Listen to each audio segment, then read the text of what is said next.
Yeah, one day. Listen, all of my Desi brethren out there, if you're hearing this call, you've got to invite Leyla to your wedding.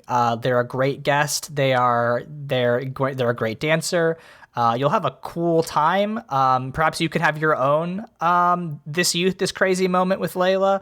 But yeah, absolutely. Get Leyla on board for your plus one. Highly recommend. Get me on board, please. I'm a great plus one. Uncles love me. Yes. Uncles are like my target audience. I will charm all of your uncles, including your dad. Like, listen.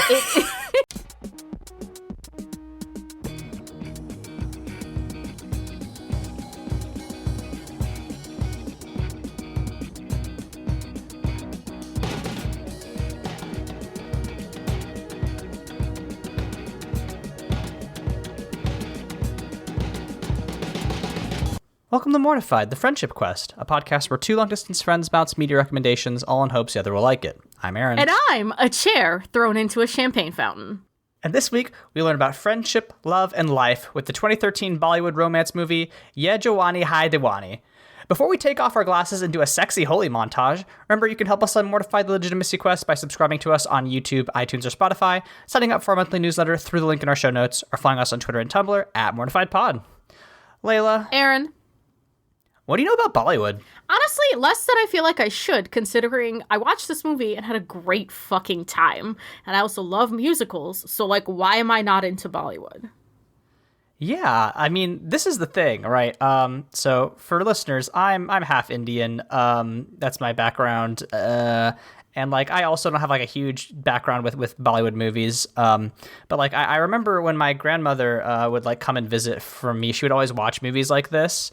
And then, like, you know, the reason I actually ended up finding this movie was because I wrote a book based in India, or that had Indian characters, in 2019, and I, like, was looking for, like, music that was originated in India, and, like, I got this recommendation of, like, you know, one of the songs in this movie, which is titled Balam Pichkari.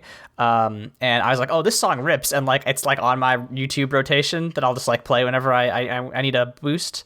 But I was like, I've never actually seen the movie this is from. I bet it's a good movie. And it turns out, pretty good movie. Pretty good movie. I just looked it up. It came out in 2013. Yes. So it feels like a movie out of 2013. Like, when I was watching it more than once, I was like, this reminds me of, like, Valentine's Day. Yes, 100%. It is definitely in line with that kind of rom-com. Even, like, some of the weird conservative bents in this aren't just, like, from being in India. It's definitely of the era that you could feel like. Also, some of the fashion choices, very skinny ties, the fucking thick, weird blowouts on the women sometimes. Those kind of. What is a blowout? Okay, a blowout is when you style your hair using a big round brush and a blow dryer. So those big, like, bouncy, thick curls that you saw on those ladies, that wasn't a curling iron. That was like a blowout. It adds a lot of volume, and it reduces frizz. It's also a pain in the dick to do, so I never do it. Nowadays, they have these, like, fun, I have one, they have these, like, barrel brushes that are also hair dryers, so you can do it all with one tool. Incredible. Innovation. The blowouts are very 2013 in this, which is to say you got, like, side part, right? Which, like, I still rock a side part. Sometimes I do a little middle part, and, like, I know it ages me. I don't give a fuck. I am 30. I'm proud of it. It's fine. I'm the anti-aging establishment. But, you know, and the hair on the ladies isn't very layered. Like, they kind of grow it all out in, like, this big, voluminous, like, single chunk, basically, with some, like, really thick layers in there. And then, like, it looks a little bit almost artificial. Whereas now, and I don't know if this has traveled over to India so much, but maybe, like, some parts of, like, Indian culture that are very westernized or share, like, Western elements. But nowadays, the trend is much towards, like, a much more natural, like, salt spray, lots of layers. Like, you want to look like you didn't put any effort in, but you put in a lot of effort to look the way you do. So, it's like very, like, those little things are very of their time, and the men are dressed in, like, very slim fitting suits with skinny ties, and yeah, it's very, very of that time. Right. But yeah, you know, I figured, you know, because we don't actually cover a lot of, like, Bollywood stuff, it's been something we've had on our Mortified list.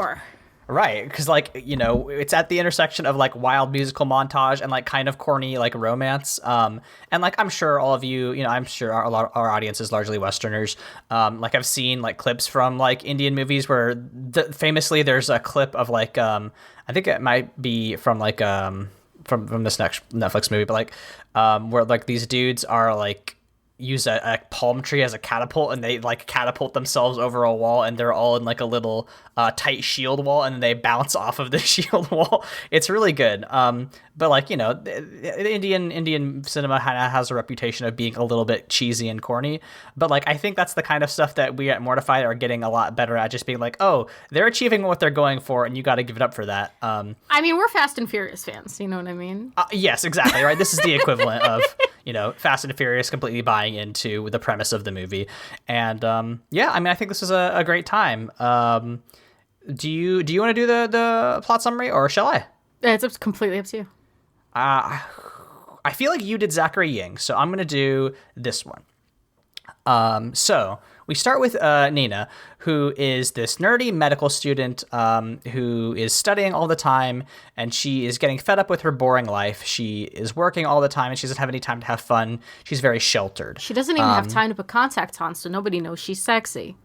Right. It's tough. It's a hard life out there. But after, she's at shopping at the store, and she bumps into one of her friends that she knew from school, Aditi, or like Adi. And basically Adi is like, hey, what's up? And you can tell that she's the, wild friend because she listens to rock music and she's wearing headphones and shorts. Don't forget the shorts. She's wearing shorts and she says that she's studying to be an artist. And like clearly Nina's mom is like, oh, your friend sucks and she's never going to get anywhere. She's going to get pregnant. And like, but Adi's just like, hey, I'm going to go on this trek to Manali with these two guys that I always hang out with that you probably remember from school. But yeah, that's what we're doing. And then Nina's like, oh, that kind of seems fun. So, in the middle of the night, or not in the middle of the night, she just leaves her house. She leaves a note for her mom that's like, hey, I'm going on this trip. And she decides to make her life a little bit more adventurous, tries to throw herself out there a little bit more. To be clear, she was not invited. She was not invited. That's true. She runs into Adi at the fucking grocery store, and then Adi leaves behind the pamphlet with their plans and specifically what like guided trek they're going on. And Nina goes home and in the middle of the night in a fit of pique books the same shit. Yeah, I think that's... it's really good that that's never commented on. It's just like, yeah, you did just kind of show up and insert yourself into our plans. Adi does say, are you stalking me? Yeah, on the train. Which she is, to be completely fair. Yeah. But it's really good. But anyway, Nina's like about to, she's about to get on this train. And then she meets Adi's best friends, who are Bunny and Avi. And we'll talk about them here in a sec, but Bunny is the main love interest.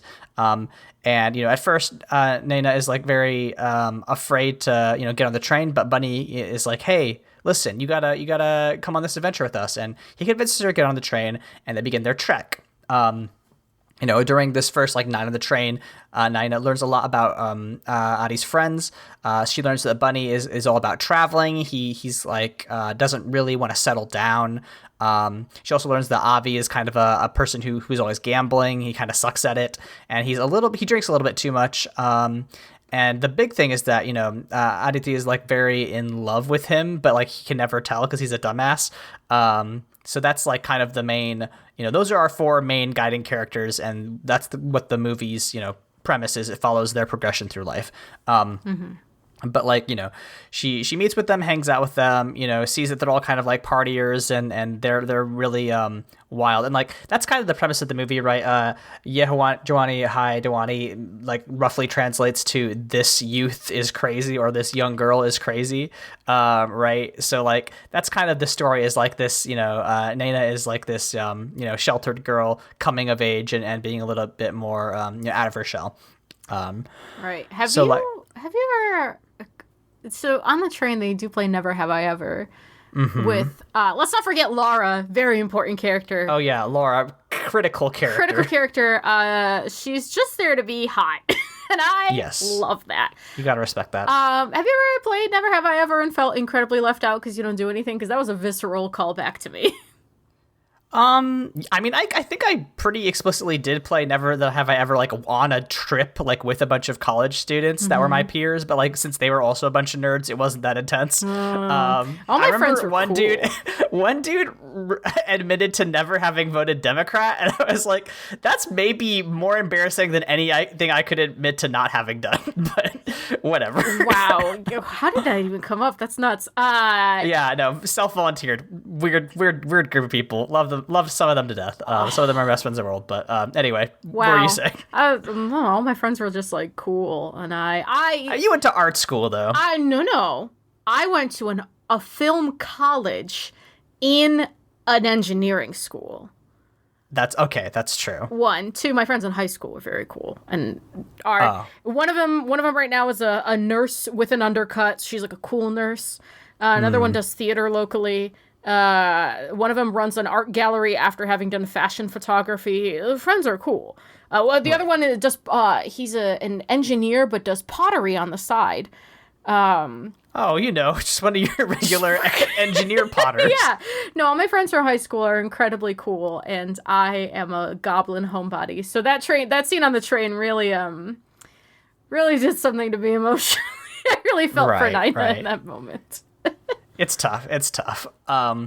But like probably, the first thing when they start to like really be friends is like where Adi is like gets into a fight with like some rando at this like Himalayan village. I love that bitch. She wants to do violence so bad. Yeah, Adi is one of the best characters here because she's just like kind of a badass who will fight anyone.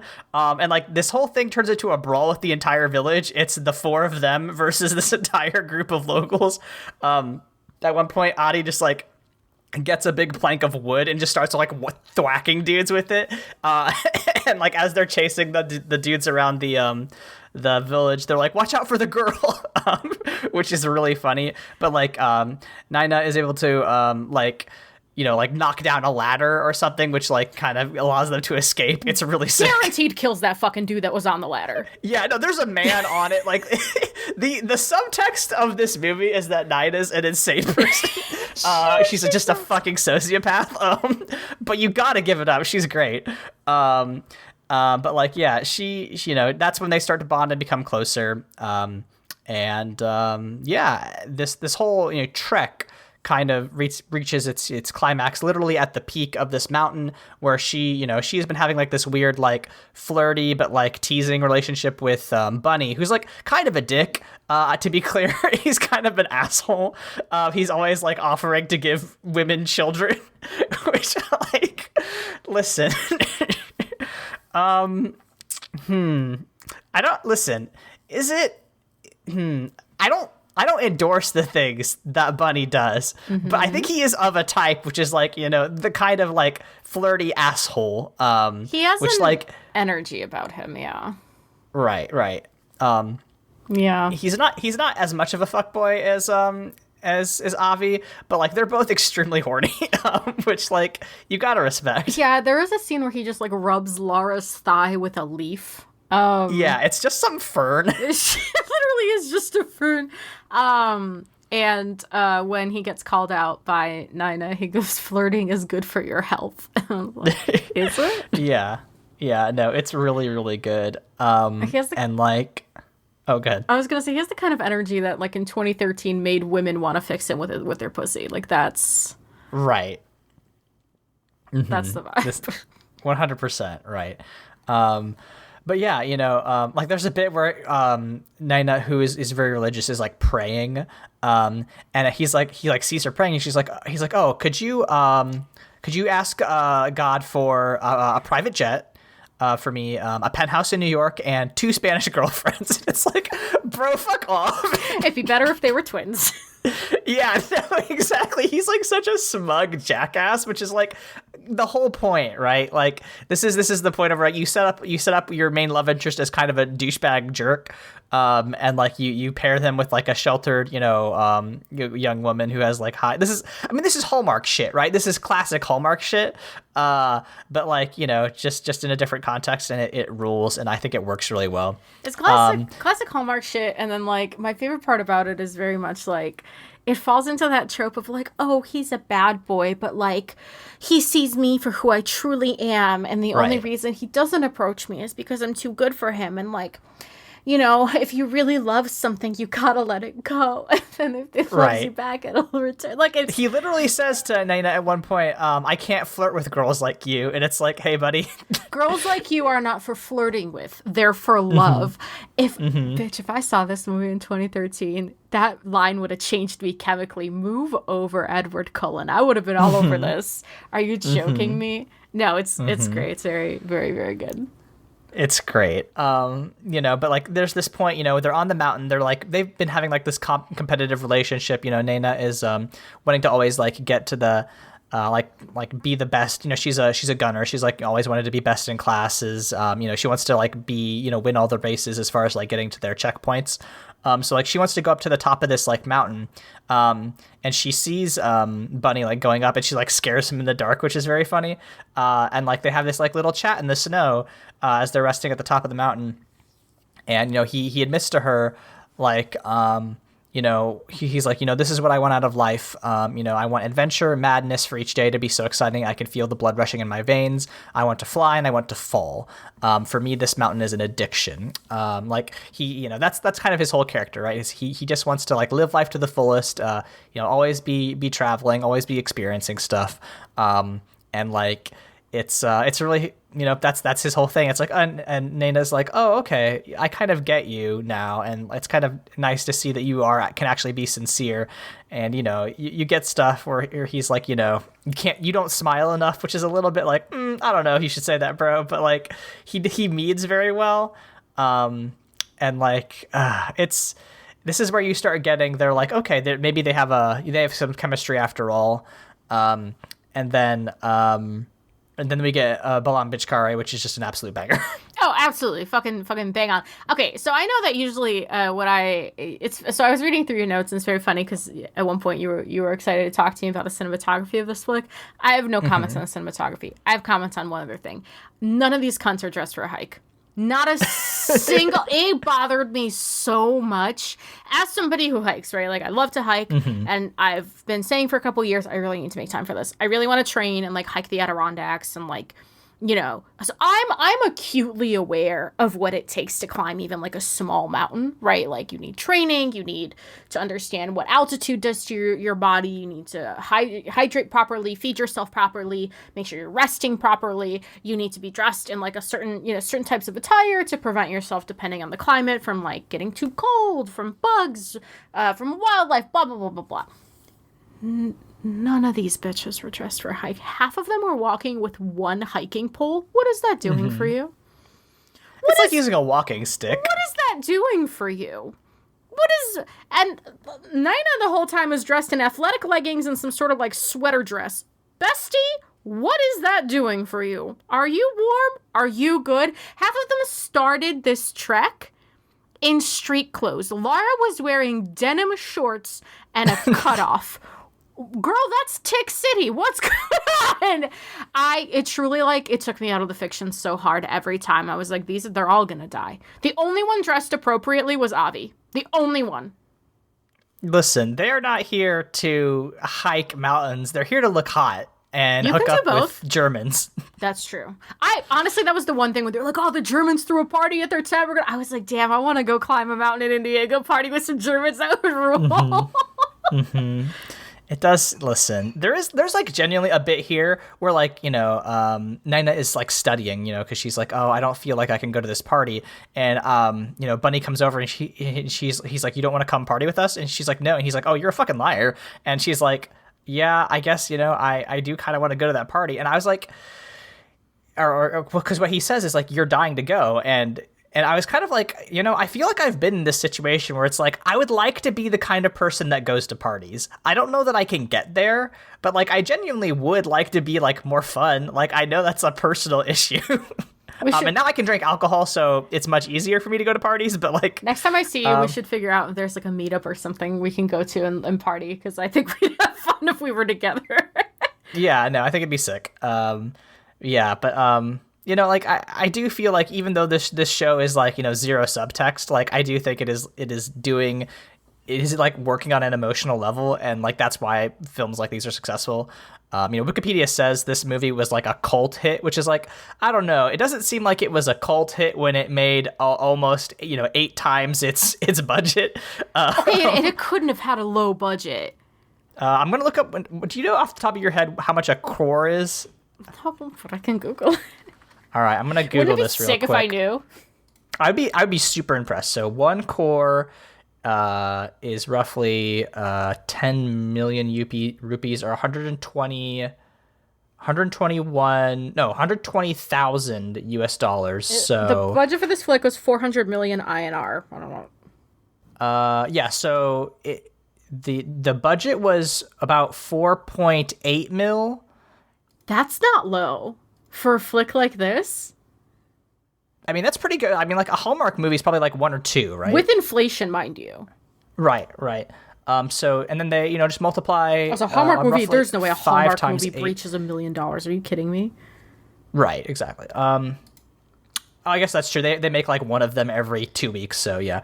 So okay, yeah, they made about 40 million USD roughly. Never mind. Apparently, 2 million or less a typical Hallmark flick. Yeah, see, that's kind of what I figured. Interesting. But yeah, so about 40 million USD. So like that, I guess that makes sense. It does seem like it's a cult hit, right? Because that's not an enormous show. I mean, obviously money is different in in the Indian cinema as opposed to American cinema. But I would say that something that made 40 mil is like pretty good, but like nothing, not a huge hit. Dude, it's got to be different. All those extras, all that choreo, all those locations, all the costumes looks like. I mean, I guess just like labor and materials are cheaper in India.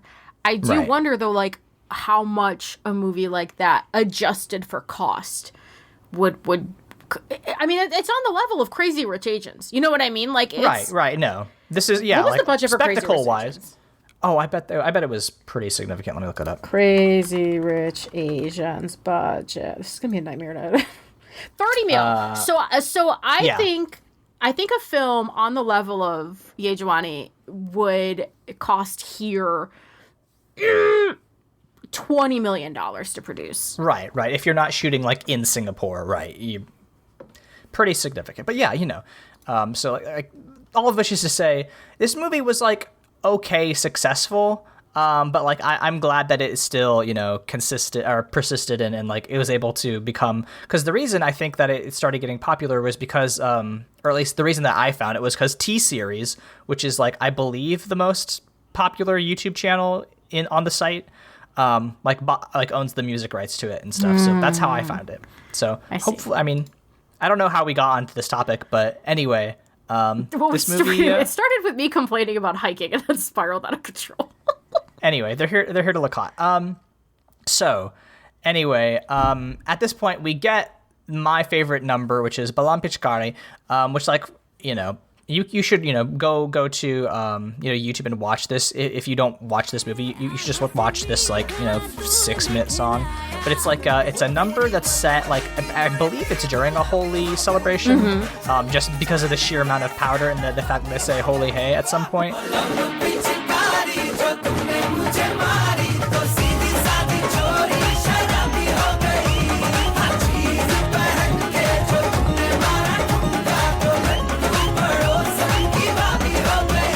But like it's really colorful, it's really fun, and like it's absolutely the part where Naina is does her like hot girl transformation. Like you get a shot of like her contact lenses out, takes off her glasses in the bus seat. She does. And wears shorts, and all of a sudden, you get this, Deepika Padukone, who like is just like really, apparently she's one of the highest paid actresses in India, according to Wikipedia. Born in Denmark, interesting. Anyway, But yeah, no, she's like mega famous, and you know, just absolutely, you know, it is very funny that like this is the person who's like, oh, I'm so nerdy, but all of a sudden I'm hot. It's like, yeah, you're one of the most famous people in the world, but okay. But yeah, I really really like the song. It is an absolute banger. I agree. It's not my favorite song in the movie, but it's my second favorite song in the movie, so I totally am. Oh, okay, good. Well, I'm glad that you had a different favorite song when we could talk about that.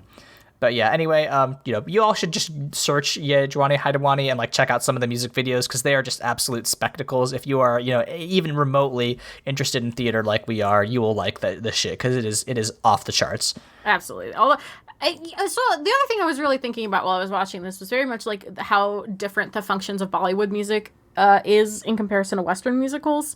It's not that different, but I do find it interesting that, and I did like a little bit of cursory research on the function of songs in Bollywood musicals, and it's very much like to heighten emotion and to like put emphasis on a moment, which sounds really similar to what Western musicals do. But I found it very interesting that like Western musicals, the ensemble is usually like a different quote unquote character from the main characters who are singing, right? So like a really good example I think is like oh my god, what is the song called? Dancing Through Life from Wicked, right? You have all the mains doing their thing, and then the ensemble is very much just there to be like, yeah, we love Fiyero, we love Glinda, they're so cool and great. So they have their own kind of vibe that they're going for.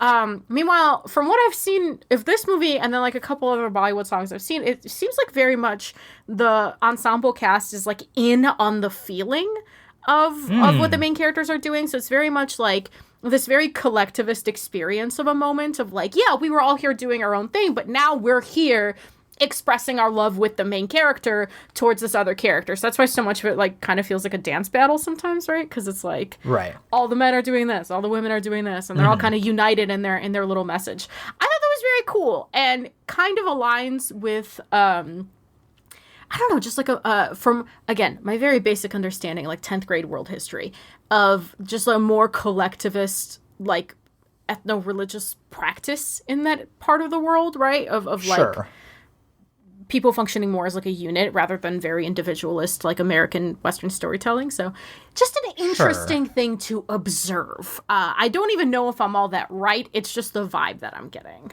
Yeah, I won't like 100% sign off on that, but you know, like from a surface level, that makes sense. Yeah. You know, you could very, you know, broad generalization, Western, you know, America, much more individualized as opposed to the rest of the world. Yeah. But yeah, you know, like after this song, you know, there's like a plot critical bit where Avi is looking for a condom, which is very stupid, but like it is funny because like he's about to like hook up with this girl and he's like, oh shit, and like when I saw this in the music video, I was like, what is he is he just like stealing people's wallets?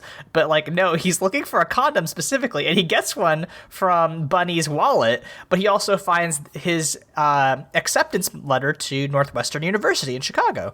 And like he confronts Bunny about it, and he's like, hey, why didn't you tell us about this? And Bunny's like, well, you know, I wanted this to be a surprise for the end of the trip. And he's like, this is kind of a shitty surprise. You're going to be leaving.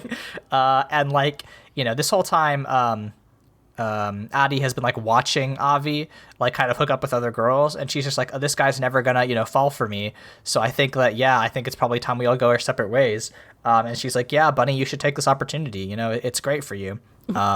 And like, and the whole we've got to grow up. Naina's just standing there very still. Yeah.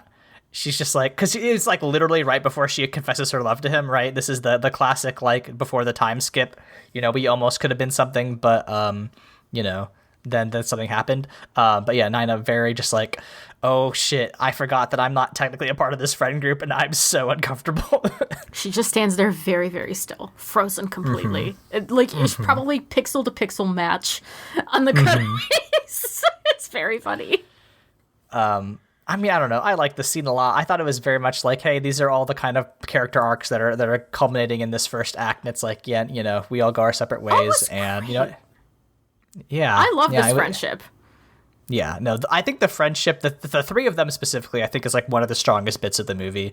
You know, no shade to Naina, but you know, I don't know. I think the true romantic core of the movie was maybe. Yeah, we'll talk about that. We'll talk about it. We'll get there. But yeah. Anyway, you know, Adi's like, yeah, we got to grow up. It's, it's time to go our separate ways. And Naina, Bunny's like, what do you think about this? And Naina's like, you want to fly, you want to run, you want to fall as well. You can't eat boiled food the rest of your life. Because at one point he compares marriage to like eating 50 years of boiled food, which is a very typical, like, this guy's never going to settle down line. But like, he's like, hey, will you miss me? And she shakes her head and she's like, nope, not at all, which is like stone cold. I love her. She's just such a badass. And he's like, all right, that settles it. He goes off to Chicago, and that's part one. That's act one of that film. Yeah, now we get a point of view switch, because act one was very much from Naina's point of view, and then act two is very much from Bunny's. Yes, I thought so too, which I thought was very strange. But I think it fundamentally works. Yeah. Yeah, it was a weird point of view switch. But yeah, 8 years later, it's, we get this narration that's like, he never came back and I didn't wait for him either. But like, you kind of did, girl, but like, it's fine. I don't want to put you on blast. She was being a girl boss. She got her clinic. She's with her family, Yeah, I get it. Yeah, good for her. But yeah, no, like, I don't know what he's doing here. He apparently he runs a travel show for Fox, but like the opening thing is like he's taking pictures of people doing a drug deal in Paris, and then a dude pulls out a gun and shoots at him. Well, I was confused here too. He went for a journalism degree. So was he just playing journalist while he's actually a cameraman for this travel show? Or was this supposed to be or was that drug deal supposed to be in Chicago, and it was supposed to be like, here's what Bunny's been up to the last 8 years?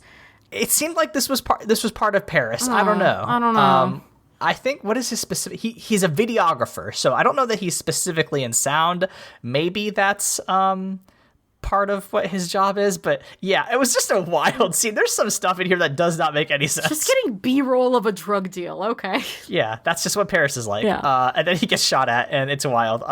It just. In a different movie, that would be like intense and scary. In this one, it's just like, haha, we're having good fun times in Europe. It's like, sure. It's like that, and then he makes out with this random girl he keeps seeing around town. Yeah, he looks at this white girl long enough, and then they just start making out. Yeah, that's how it works, right? Basically. But he's talking with his host, his friend, who is the host of this travel show that he's on, and she's like, "You're gonna fucking quit the show once we get back home, right?" And he's like, yeah, I mean, I guess." And she's like, "Okay, better offer. What if you become the host of your own travel show?" He was like, "Whoa, that would be sick." But then he gets like an email from Adi, and she's like, "Hey, you fucking loser, come back for my wedding." And he's like, "Okay, I will." She actually sends him a video, which is very funny. That's a trope that I think is completely gone from movies nowadays. But like in the early 2000s, even up to, I guess, 2013, it was a thing for people to send other people video files of their messages, which like just never happens in the real life. Never happened back then, but now is an even more useless trope in the world of FaceTime. Right, exactly, where you can just do it live. But, he does decide to go back, and like we see everybody reuniting. Everybody's like grown up. I think they were supposed to be like early 20s, end of undergraduate sort of thing. But like at this point, they're like in their 30s. But like they all look the same. Yes. They were all in their 30s when they were doing this show. But like you can tell that they're like a little bit older. Avi's beard is a little bit darker, I guess. Ooh. Do you want to talk about Avi for a bit? Oh boy, man. Listen, I don't know nothing about Indian celebrities. I do know that man is fine as hell. Holy shit, dude. Not that the guy who plays Bunny is unattractive, but he's like I kept sitting there and mentally substituting the guy who plays Avi for him, and I was like, okay, listen, the Bunny thing is fun, right? Like if I was Naina, I'd be like, oh, what a jackass. And if I was her age, like end of undergrad, that shit would work for me. If a man who looked like Avi, or honestly the guy who played Vikram, if that motherfucker was like in a leather jacket prancing around me and telling me that I'm made for love and not for flirting, bitch, I'd be a puddle. Are you kidding me? They're so hot. And like, again, I don't know anything about Indian celebrities. When I cut away from like, when I left the Netflix like window, right? It showed me a bunch of other Bollywood films that guy was in. So, like, clearly the guy who plays Bunny's, like, very famous. He's in a bunch of shit. He's a leading man in a bunch of it. He's a great dancer, very charismatic. I liked his performance a lot. But just, like, as a person, just looking to look at hot people, man, he's a real good dancer and real charismatic, because there were some fine-ass men fucking playing backup for him. Yeah, specifically, listener, this is Aditya Roy Kapoor, who plays Avi. And I do agree he's a little bit of a more attractive guy, but like remember for Kapoor, who plays Bunny, is just like way more famous at this point in his time, I believe. And fun fact, the guy who plays Vikram, we're not going to talk about him. Basically, he's like a side character who's like a little bit in love with. He appears for like 10 seconds, yeah. Yeah, he's not important, but he's a cameo actually, because his actor is Rana Dagbadi, who it plays the main antagonist in the Bahubali like movie, which is a Telugu Tamil film. But like I think that's the one with that has the catapult dudes in it. That is very funny that you say that, because so I showed a couple of clips from this movie to Marty because I needed them to back up my conspiracy theory that we'll get into a little bit later. But they immediately started talking about Bahubali and sent me a picture of the villain, because they find evil giant men very hot. And I completely did not recognize him because of the change in context. But that is very funny that is Vikram. Yep. Yeah, I know. So fun facts for everyone. We thought he'd play a very compelling Ganon from Tears of the Kingdom. Oh, 100%. 100%. Anyway, all of this is to say, we get Avi coming back and, meeting with Adi, and he's like, hey, I can't believe you're getting married. And we meet Aditi's, like, a husband-to-be, who is my favorite character in this. Oh my God, I love him! What's his name? Taran! It's Taran, yeah. He's just a fucking dork. It's just, you meet him when he face down in a pool because he lost his engagement ring, and he's so wet and dorky. I love him so much. Yeah, no. He's like, I will not let our ring drown. It's like, yes, I love this man. He's the best person. He kicks ass. Bunny describes him as a lapdog as if it's a Avi describes him as a lapdog as if it's a fucking insult. That's perfect. He's the perfect husband. No. Right, come on. Anyway, there's another... Taran has like 2 scenes in this, and like he crushes both of them, and we'll talk about the second one in a bit, but like, yeah, basically he's like, I don't know. And like at first, like, I was like, oh man, I hope that Avi and Adi don't hook up and get back together. Same. Or get together. I was so worried that they were gonna like do Taran dirty, but they didn't, which I really liked about this movie. Great choice, because they make Taran awesome. Adi but anyway, and Taran get the best ending, I think. Yeah. Happily married on a honeymoon in Venice. They're both very in love. They're both dorks. I love it so much. It's really good.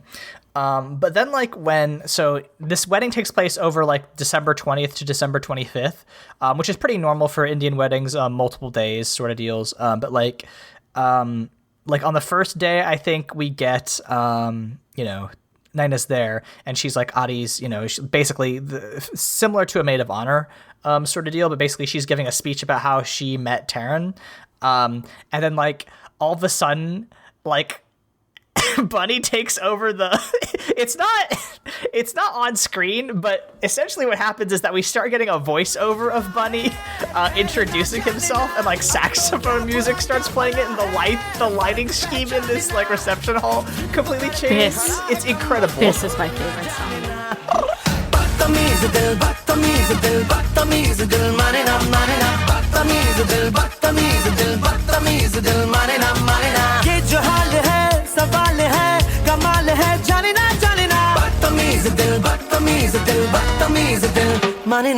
This is my favorite song. This entrance is everything to me, because Naina literally just finishes giving her speech, and she the glow up, right? This is not the girl who took off her glasses and was sexy. She's in this like very revealing, beautiful blue sari, and she looks great, and her hair is laid, and she's wearing the most waterproof mascara I've ever seen on film, and she's standing there as like Bunny, as the lights go dark and Bunny's voice comes on over the intercom with a saxophone, and then we get Bad Tamiz Dil, which is my favorite song in this whole flick. It is bonkers, right? Because it's Bunny coming out and doing just like aggressive kind of pop Bollywood choreo, but there's like a techno interlude. He starts doing like fucking modern hip hop ass moves. Oh my god, it is so much fun. He throws a chair for some reason.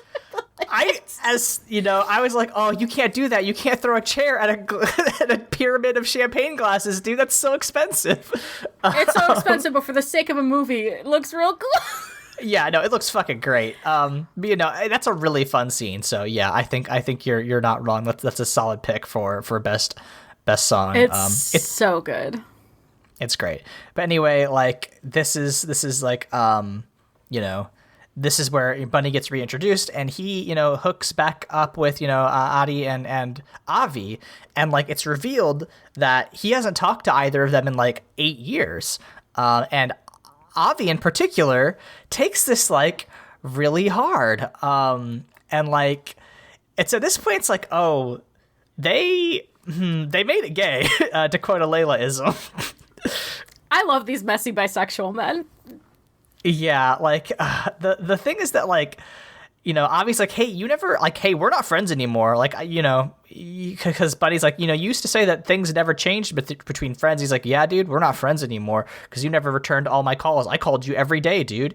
And he's like, yeah, well, things came up, and like they get into a fight at one point because basically what was revealed is that Buddy never even came home after his dad died.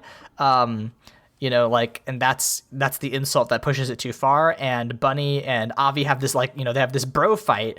But at one point, Adi's really mad. He picks up a glass and like throws it at Bunny, and Bunny's like, hey, dude, are you trying to kill me? Use this pillow. Gives him a pillow. And then Avi takes it and proceeds to beat him up with it. And it's like, oh, I love these boys. I love them. Do you think this fight was better, or the fight between Tej and Roman and Fast X was better? I think it was this one. We can't. I think this one's better, certainly. I think the Tej and Roman one is more homoerotic, but like. Okay, fair. We'll talk about it when we talk about Fast X. Yeah. Anyway, it's great. It's good. And then like Adi comes in and she's like, "Hey, you fucking morons! Stop it!" Which, by the way, it's my wedding. Her outfit in this scene also great. She looks fantastic. Yeah, no, there's a ton of really good outfits in this program. Really, wardrobe is off the charts. Basically, she's like, hey, she forces them to like say sorry, and then at one point, like Bunny doesn't say sorry, and Avi's like, hey, he didn't say sorry. She's like, Bunny, apologize. She's like, oh, sorry, and she's like, hug each other, and they do, and they're all bros again, and it's great, it's good, I love it. It was very good. I love, again, the friendship between the three of them really fucking works for me. Like, it's really good. Mm-hmm. Yeah, like I didn't talk about this earlier because it was like not a big deal, but there's a scene where they are waking her up to hike in Manali, and it's like it's very much like if you have two friends who are kind of annoying and they want you to get up, like they just start singing what I think is either a song or a commercial, but they start singing this song to wake her up and like turn the TV volume up very loud, and they're being just like hugely annoying while she's trying to sleep because she wants to sleep in, and it's like that's friendship, is like being kind of an asshole to your friends. Yeah, I have oh my god. So my favorite thing to do is my friend Sarah has a recording of me. It's about 2 minutes long from us just being delirious at GDC. And every time she says anything about anything, I like to just hit her with an ooh woo voice. And listen, I know I used to ooh you a little bit at the beginning of these calls, but no. It approximately sounds like this. I'll hit her with a "Oh, Mr. Sailor? Oh, Mr. Sailor, you're so big and brave and strong." I'll just do that to her for like 2 minutes. Wow, that was like 120% more uwu than I was expecting. She's like, 2-minute long recording of me doing that. Like, that's Good what Lord. friendship is for, though. Like, you gotta be a little annoying, right? Or if you're not comfortable enough to be annoying to each other, then you're not good friends. Like, sorry. You can see the back catalog of Mortified, the friendship quest, to see how many times me and Leyla annoy each other with our bad media takes. Oh, so fucking... And it's so fun, though. It's so good. It is fun. That's why we do this That's podcast. why we do this pod. But yeah, no, their friendship is incredible. It's basically, the strongest relationship building in this entire movie, and it's great. But like, then there's just like, for a while, there's like Indian wedding hijinks, and like, basically reconnecting Bunny and Naina, because Naina's like a hot doctor now, and Bunny's like a cool guy who studied in America, and like. At one point, like so there's a thing in Indian weddings where like you have a bride's team and a groom's team. And like, apparently, this is probably not true for everything, but like there's like, they're trying to figure out, who, if the bride's team, is going to have a better dance than the groom's team. And Naina's like not even recruits, drafts Buddy into her reconnaissance squad. He's like, Rambo, chill the fuck out. Cause she makes him like go and like get on a ledge and like look into the window of their house to like see them practicing their dance. And, fun fact, the person who's practicing the dance with Taryn is Lara from the hike. It's his cousin, Lara. Yeah. What a reveal. It like does not pay off in any way, but like it's just so funny. That's like, oh yeah, she's here, I guess. She's still kind of rude. Also looks good. Yeah. But like, and they're watching Taran do this like pretty, corny dance. He's like kind of a goofy dancer, right? He's doing some clearly like silly stuff. And in order to help Taran calm down before he actually does his dance, because he's like really worried that that Adi's not gonna like it. He's like, hey, you should have a drink to calm your nerves. And then Taran takes like the shot he gives him and like switches it out for the whole bottle and just like chugs it. And then he's like an incredible dancer. And Naina gets really mad at Bunny because she's like, hey, I thought their dance sucked. It was actually incredible. Taran is an incredible dancer. What the fuck, dude? How are we gonna win now? And then, actually, you know what? I thought, listen, this is I don't think Naina's actress was comfortable with this style of dancing, right? We talked about this offline a little bit where like she's a classically trained dancer, which I believe, right? It's not that she doesn't know how to move to a beat. Like, clearly she can. But this movie really skews modern. And it skews, there's like a lot of pop interludes and like hip hop interludes in some of the moves that they're doing. And I don't think she's comfortable doing that because so what happens is, right? Bunny is like, you should trust me. We'll just improvise a dance, you and I, and it'll be better than... The most improvised dance I've ever seen. Yeah, very improvised. The backup dancers also improvised. There's only like 30 backup dancers each. So they do this, but like, so Bunny gets a really big, every time he dances, like the big full body shots of him dancing. He's a great dancer. Every time Naina dances, interesting, they let her do like 3 moves full body, and then they'll cut into either her hips or they'll cut into her face. They don't let her have full body choreo in this movie for more than 3 seconds at a time. And it's just very funny because this was supposed to be her dance, but it felt like a cop-out to give Bunny another dance. Yeah, I mean, I don't sign off on this conspiracy theory. I'm part of the Deepika Padkone army. I think that they just wanted to show off how hot she was. They do a lot of zooming in on her hips. She's very hot. Listen, she's attractive. But yeah, basically, we get all this relationship building. We get them like, kind of having fun together. The next day, while everybody's sleeping off their hangovers, they go and explore Udaipur, which I believe is the city that they're in.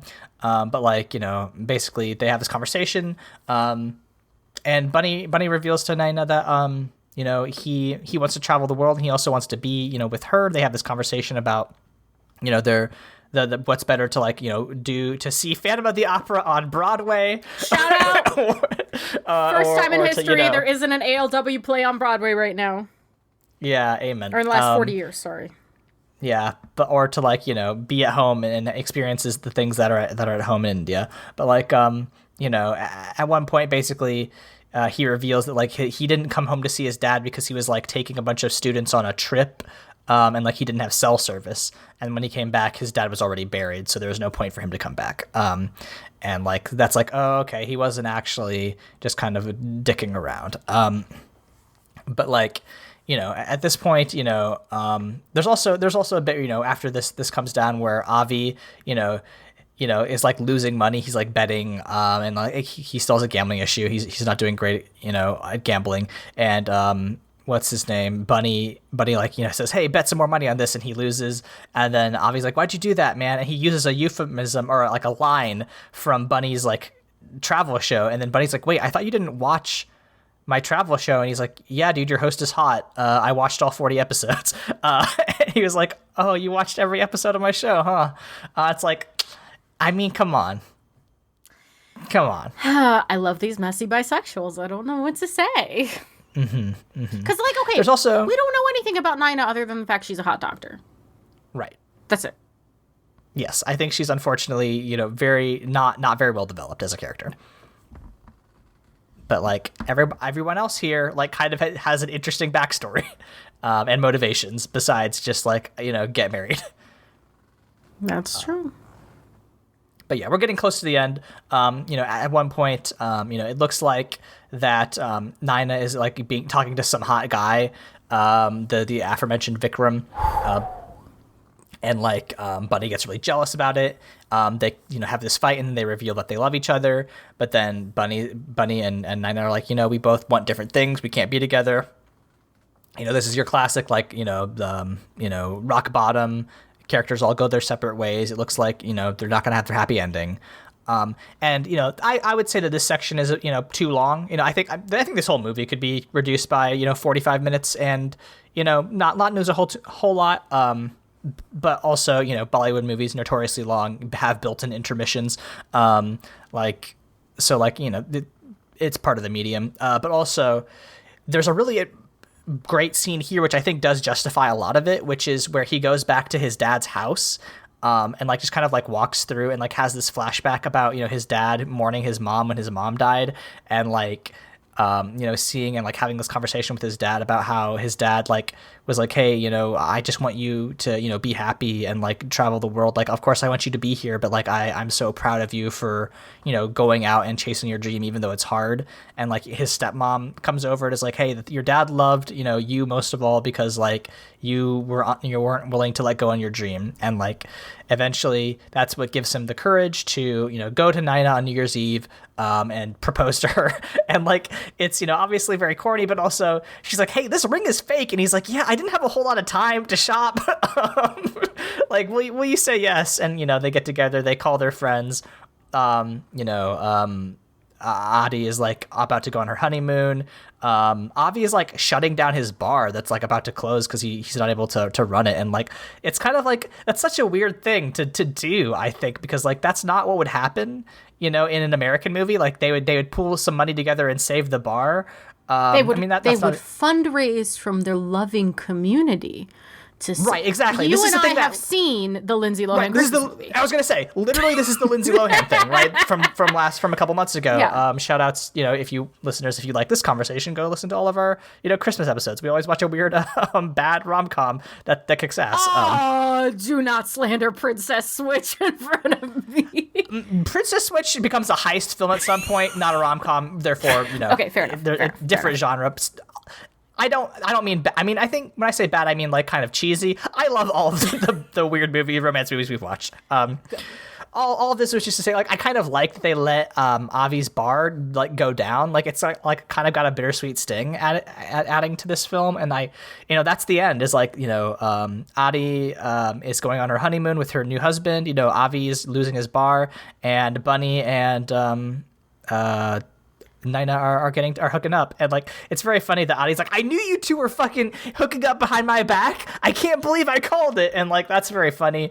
But like yeah, it's kind of nice, and they all have a happy new year, and that's how it ends. Yeah, I also like the bar thing because multiple people offer Avi the money. and he declines. So I thought that was nice, right? Because Right. it says a lot about him being the daughter of a gambling addict. It is nice when he's not willing to like drag other people into his mistakes and he kind of takes ownership of that stuff. I thought that was nice. It was good. This movie was fun. Do I think the last act could have been trimmed because the whole like we can't be together took too long? Yeah, but like man, I had a good time. Yes, I come down exactly the same place. It completely accomplishes what it wants to achieve. I think of all the like rom-com-y movies, this is like that we've watched on Mortified. This is like number one, or not. I mean, not number one. I think Princess Switch 3 is my number one. Absolutely. But like I think it's like number 2 or 3. Like pretty good movie. IMO.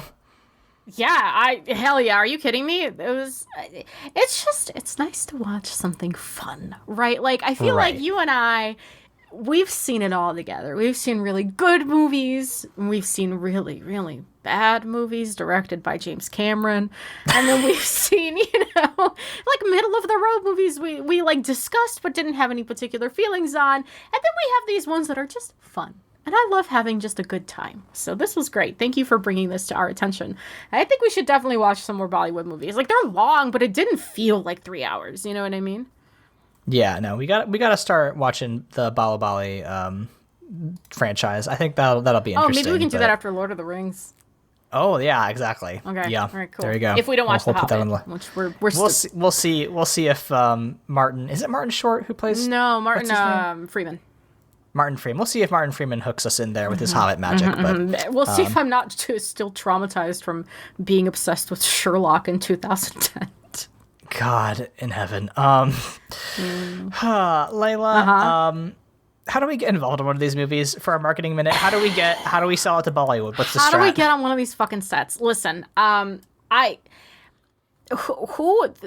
best fucking link to Bollywood here in the West is what's her face who's married to Nick Jonas, the Master Chef lady. Oh shit, I know who you're talking about. Not Padma Lakshmi. It's not Padma Lakshmi. Its spouse is Priyanka Chopra. Chopra Jonas. Yeah. Listen, one of us has to get real fucking good at cooking, get on one of her shows, get that bitch to get us to Bollywood because I have 2 goals in life right now. One goal is to get on a set of a Bollywood movie because it looks like a great time. 2 is just to get invited to an Indian wedding. When will it be my time? Yeah. One day. Listen, all of my Desi brethren out there, if you're hearing this call, you got to invite Leyla to your wedding. They're a great guest. They're a great dancer. You'll have a cool time. Perhaps you could have your own this crazy moment with Leyla. But yeah, absolutely. Get Leyla on board for your +1. Highly recommend. Get me on board, please. I'm a great +1. Uncles love me. Uncles are like my target audience. I will charm all of your uncles, including your dad. Like, listen, because at that point, I'll fuck your dad. It's an uncle to me, you know what I mean? Invite me to your wedding. No, I'm a great +1. Please invite me to your wedding. It's great. And then if you're Priyanka Chopra Jonas listening to this podcast, we'd like to help on a flick. We really would. The travel budget for this movie must have been insane because they filmed on location for at least some of the stuff. And like, I want to travel the world with a cool Bollywood movie and do some choreographed dancing and maybe be a cameo. Come on. My actual hope is that I will write a novel with brown characters in it that is so successful that they'll have no choice but to invite us. And when that time comes, we'll be in one of these. Oh my God. It'll be sick. That would be. If we could get like a Bollywood adaptation of one of your novels, that's what I'm saying. Listen, if the Chains Nothing Can Break pops off, I would love to do that. Chains is probably too dour of a novel to have a not with fun some song Bollywood. And dance. Not with some song and dance in it. We love to genocide the Britons. That would be a great. Okay. That would be bad, I think, but I'll work on it. Okay, I believe long-term goals. Get it in the edit, yeah. Oh my God. Oh God. But I'm serious. Invite me to your Indian wedding. Yeah. Great. Layla, when we are not trying to scheme our way into a fun time, which is never, where can we be found on the internet? I'm at LEYLSES on Twitter and Tumblr. I'm currently pretty quiet because I'm either playing Tears of the Kingdom or, as I mentioned on the last episode, working on Silent Hill Ascension. It's very busy. Game development.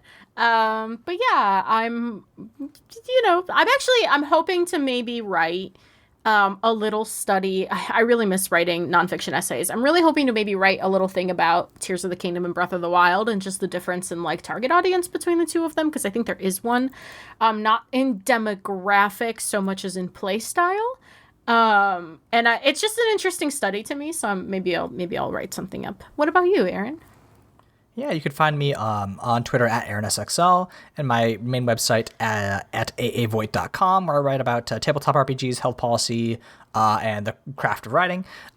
You can also listen to the other podcast I do at The Bible Boys, where me and my friends Michael and Josh talk about Christian media and either praise or condemn it. We're just working our way through the History Channel, The Bible series.